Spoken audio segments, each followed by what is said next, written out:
What up, Salvador Briggman here, and in today's video, we're getting into what crowdfunding is and how it works. And I got started in the crowdfunding industry back in 2012 when I was living in New York City, in Brooklyn, New York. I lived there for about 6 years before going then to Miami, Florida, and relocating there. I started my blog, crowdcrux.com, which then turned into as well many other different online destinations, like my online forum, kickstarterforum.org. My Facebook group has over 10,000 members related to crowdfunding. My LinkedIn groups that have over 10,000 members as well. I also have a bunch of different books out there and courses. And with the podcast as well, we interview really case studies of people that are raising money every single week with crowdfunding. So I'm gonna break today's video down into a couple of different segments. But first, we're gonna talk about types of crowdfunding. And as we're talking about that, I'm gonna throw out a couple of different platforms and websites so you can go and check them out as you're following along with this video. Next, we're going to be talking about really when it comes to you specifically, and why is it that people are supporting these campaigns? What goes into this? Why are they actually supporting campaigns online? And number three, we'll kind of touch on lightly what happens after you actually receive the money successfully from your crowdfunding campaign.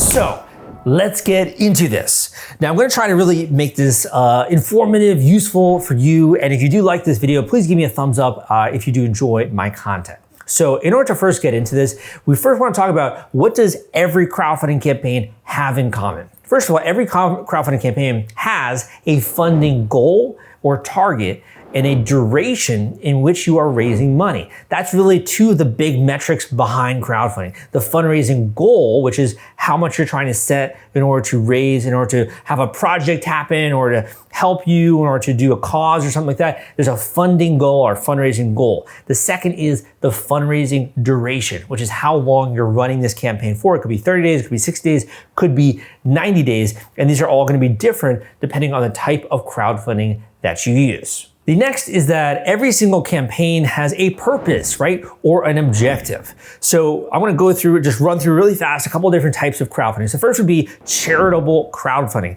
This is if you're raising money for personal expenses, emergency costs, funeral costs, travel expenses, education costs and expenses, right? This is really personal crowdfunding. When we think about crowdfunding personal expenses, I actually wrote a book on this, which you can check out in the description. We tend to think about platforms like GoFundMe, right? GoFundMe is probably the biggest one in a household name when it comes to crowdfunding personal expenses, and they've actually acquired a bunch of the other competitor platforms as well. So GoFundMe, typically people are raising money for a need, an emergency, some kind of a pressing, urgent cause, which they're trying to raise money for this either for themselves or for someone else, and it's charitable in nature.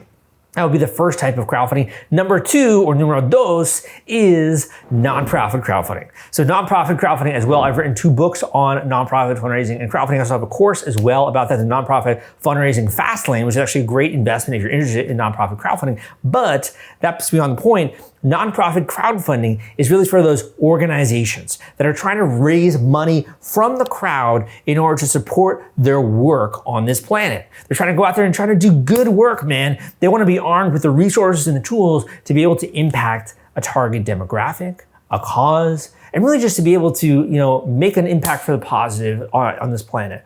So nonprofit crowdfunding, you tend to think about traditional crowdfunding and also peer-to-peer fundraising. There are many different nonprofit crowdfunding and peer-to-peer fundraising websites out there that go beyond the scope of this video. I actually have some great videos out there going through and dissecting each of these different platforms. They're going to be based on traditional crowdfunding and also peer-to-peer fundraising. Just to move on a little bit here, and we'll kind of get to more, strategy a little bit in a second. There then is, after nonprofit crowdfunding, we have crowdfunding for a business, which we tend to think about rewards-based crowdfunding. So there are different types of businesses. There are service-based businesses and there are product-based businesses. When I say crowdfunding for a business and rewards-based crowdfunding, I'm usually thinking about a product-based business. What the heck does that mean, Sal? What are you talking about? Product-based business. I mean, if you're an inventor, if you've invented a new product, if you've invented a new board game or a card game, or maybe even something design product or a gadget or a gizmo, and you're trying to raise money for that. Maybe you even invented new tarot cards or a tarot card deck, right? You're trying to get this out there to people and start a business around this online. That would fall into rewards-based crowdfunding. And typically we think about platforms like Kickstarter and Indiegogo when it comes to rewards-based crowdfunding, as well as things like apps. There are some hospitality projects as well under rewards-based crowdfunding.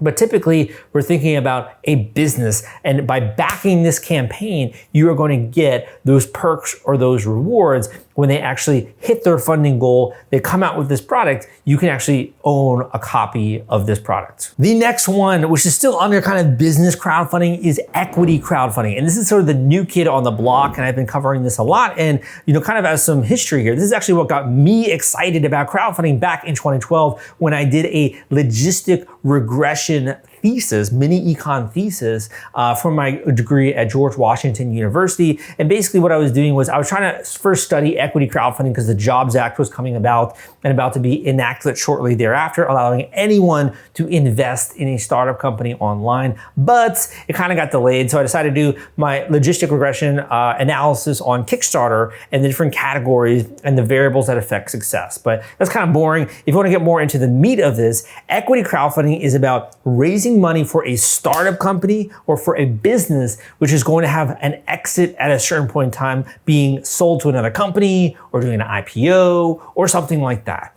And equity crowdfunding, again, we think of as being a newer terminology, but platforms like WeFunder, StartEngine, and Republic have really been growing a lot in the last couple of years. I've been doing more videos on this channel as well about this. This form of crowdfunding is for people that want to get investors in their company versus rewards-based crowdfunding. It's more like a pre-order campaign, which you are doing online. The last form of crowdfunding that I'm going to be mentioning on this video, and there are actually a bunch of other contenders, I'd say, for this. There is real estate crowdfunding. I've actually written a book about that as well, which because it's kind of sort of its own unique genre when it comes to crowdfunding. There's debt crowdfunding, which is like getting a loan and having a bunch of people finance that loan instead of just one individual bank. And you think of Prosper and Lending Club and those kinds of businesses as well. And with real estate, you think of like CrowdStreet, Fundrise, etc. What I really want to cover last is subscription crowdfunding, because again, I think this has been growing a lot. I really do think that you should be aware of this if you want to understand as a creator specifically how to fund your creative work online, turn your passion into profit. You can do that with subscription-based crowdfunding. So subscription-based crowdfunding is exactly as it sounds, which is that rather than people supporting this massive campaign over 30 days with a funding goal, they're supporting you on a recurring basis. And this funding is enabling you to do things like create YouTube videos, create podcasts, create blog articles, create comic books, right? And comics online or web series, etc. So we tend to think of Patreon when it comes to subscription-based crowdfunding. All right, so now you know a heck of a lot about crowdfunding, and if you really want to just skip to the finish line and discover which one is for you, and you really want to have an expert kind of analyze your unique case, go and book an individual intensive coaching call down below with me, and we can talk about your project or your campaign, or go and check out my free newsletter where every single week I share with you killer crowdfunding tips and what's working in the crowdfunding industry at crowdcrux.com/newsletter. And also give me a thumbs up if you are enjoying this video so far. What I want to talk about next and sort of the last sort of portion of this video is why people get involved. Why do random strangers that have never met you before back your campaign online? How the heck can you get the funding that you need to move forward and to solve this problem in your life, whether that's maybe something charitable related, maybe getting the nonprofit off the ground, maybe coming out with a new product or a business and really growing and expanding that company vision that you have, whatever it is. How do you do that? Why do people back these campaigns? Want to take all the stress out of fulfilling your Kickstarter rewards? Fulfillrite is the turnkey solution that puts product delivery on autopilot. The Top Campaigns uses trusted high-tech provider to store, package, and ship their products. Focus on growing your business. Leave shipping to the experts. Don't wait. Get a custom quote from Fulfillrite today. Link in the description. The answer to this question is it really varies based on the type of crowdfunding. So I've actually done a study on this for every single type of crowdfunding because I've written a book on each of these, right? And it's to me like a passion. Like I love this, dude. Like this is my life's work. And it's so cool to me that we can incorporate strangers into our vision in life and they can help us reach our dreams, right? And they also benefit from it as well if you are successful. So that's so cool to me. And I do urge you to obviously go down below and learn more about some of the free courses and resources that I have available that goes through each type of crowdfunding. But to really, first of all, hit the nail on the head, when it comes to charitable and nonprofit crowdfunding, typically people want to impact the world for the positive. And they see your unique case as a way to do that. Sort of like you're an intermediary, right? If they feel a sense of distress about what's happening with a specific demographic or a specific issue or a cause, hunger, homelessness, or your unique case, they see something happening in your life and they feel a sense of distress and they empathize with you, right? And your story and what you're trying to accomplish, then they usually are willing to step up and to help right or wrong. And we think about the story framework. I talk about this a lot in my courses, my programs, is that you really want to think about what is the character that the backer is playing. And when it comes to nonprofits and charitable campaigns, they are playing the hero of the story. They are stepping in, even just donating $50 to the campaign pushes you forward. If they can see that it's going to make a real impact in your life or with this nonprofit in a tangible way, they become the hero of the story. And they can actually alleviate that feeling of distress, which they have. And they can, again, impact the world for the positive through you as an intermediary. So that's a huge reason why. And sometimes they connect with that because of people in their life. For example, maybe someone in their life experienced hunger or homelessness or a negative medical disease or something like that. It could be someone in their family. It could be they witnessed this or they just relate it with the story or something they're going through in their own life, right? And now they're in a position to give money. Typically, it has to do with that. When it comes to Kickstarter, Indiegogo, rewards-based crowdfunding, and I urge you to check out my free course on this as well. I got a great free course out there at crowdcrux.com/Kickstarter, which you can learn more about the step-by-step process to launching a Kickstarter or Indiegogo campaign, how to get funding from the crowd for a physical product, an invention, a tabletop, a board game, a comic, a film project, whatever it is. I've done it all, right? This is really, to me, about understanding the psychology of a backer, because someone who backs a campaign on Kickstarter, right, they may, first of all, may or may not get the product, right? But number two, they're probably not gonna get it for a while. They might not have this product show up on their doorstep for 3 months, 5 months, 6 months. I've had clients that take, longer than that to ship because of issues when it comes to the supply chain. So there are people out there that are willing to become a part of your story because they wanna own the product at the end of the day. But they also respect you as an inventor, as a creator, as an artist, and they want to, kind of going back into the old days, be a patron of what it is that you're making. And patronage is actually a huge concept that has existed since the beginning of time. Patronage is a really big part when it comes to crowdfunding because they're not getting the product in 1 or 2 days, right? They're not getting it even in 3 days, like the way if they purchase on Amazon or Shopify or something like that. They're getting this in the mail much, much later. So they're invested in the story, they're invested in being a part of the community, and they actually want to own this at the end of the day. With equity crowdfunding, it's a little bit different. But I would say that there's also some similarities. I'd say the biggest difference is that there's more of a financial component, that you can actually invest in the next Tesla, the next Uber, the next Lyft, right? You can invest in the next big startup company that's gonna blow up and it's gonna be sold or go IPO and be able to make a massive return on your income, your money that you've invested. So there is that financial component, but also people do connect with you as a founder. They connect with what you're doing. They connect with your unique solution. Maybe they have industry experience to some degree as well. So equity crowdfunding checks a couple of different boxes. It's actually a little bit more complicated. So if you are interested in raising money for a startup company, specifically, it could be something software related, it could be a website, it could be a larger business in some way, even a brick and mortar business.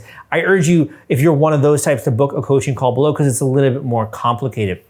The last thing I would say is with subscription-based crowdfunding. Subscription-based crowdfunding is very similar to Kickstarter and Indiegogo. I've had people go raise money successfully on Kickstarter and Indiegogo, and then they go to Patreon, right? It's a very easy, seamless transition, I would say. So people, again, they want to they want your creations, man. They want that to exist in the world. They want to be a fan, right?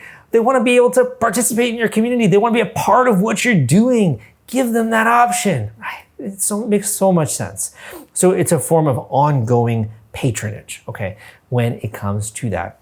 So we're kind of getting to a longer segment in this video. And if you do like this content, please take a second to subscribe to this video. It's going to really help you. And now at this point, at least you understand what crowdfunding is and how you can use it. And in the last minute here, I just want to kind of wrap up this concept of what it is that you got to do going forward. The most important thing you got to do is you got to be clear about what you want, and you got to be committed to that. 2, you got to have a marketing strategy. 3, you need a fulfillment strategy. So we already talked about 1 and 2. Marketing goes beyond the scope of this video. Go and check out some of my other videos out there. Join one of my free courses down below or book a coaching call with me. Number 3, when it comes to fulfillment, right? Once you get this lump sum of cash deposited into your bank account, which is actually a pretty exciting thing to experience, right? You then have to go out there and either help the world and document that if you're a nonprofit, use this funding for the emergency reason that you talked about, and obviously document that, take photos, share your story, make sure you're not like scamming people or something like that. Really show them proof of what you're doing. Or if you're doing a physical product, obviously ship out that product to them at a certain point in time. Or with a startup company, give them investor updates. With Patreon, show them the cool stuff that you're creating, giving them insider access to cool products or cool podcasts or YouTube videos or content which you are producing. And that's really what to me cements the creator-patron relationship, which is, it's really a form of co-creation. And when they see what you're doing and the results of them funding you, you can do another campaign, and you can do another campaign, and you can do another one. Because I've had people on my podcast, and I've had students who have done over 10 crowdfunding campaigns successfully. So this is 100% possible no matter where you are, what your background is, and what type of project you have. If you enjoyed this video, my name is Salvador Briggman. This is just the tip of the iceberg, my friend. I got so much great stuff for you coming up in the next couple of weeks. So make sure you hit that subscribe button. Make sure you go check out some of the links down below in the description. And if you enjoyed anything when it comes to what I've shared, I really think you're gonna like more of my content. Make sure you subscribe. Thank you so much for listening, and I'll see you next time.